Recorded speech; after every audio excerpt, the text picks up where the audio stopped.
అజేయుడు.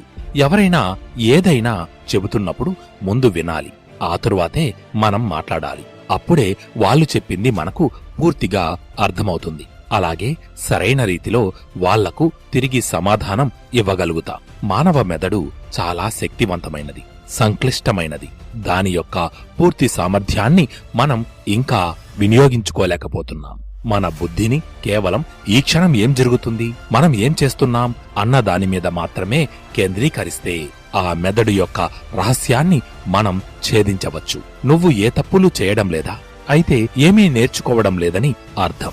తెలివైనవాడు ఎప్పుడూ గొడవలకు దూరంగా ఉంటాడు. ఎందుకంటే అతడికి తెలుసు వాటి వల్ల ప్రశాంతత దెబ్బతినడం తప్ప మరెటువంటి ఉపయోగమూ ఉండదు అని. మాటలు అందరూ చెబుతారు, కాని ఆ మాటలను నిలబెట్టుకున్న వాడినే అందరూ గౌరవిస్తారు.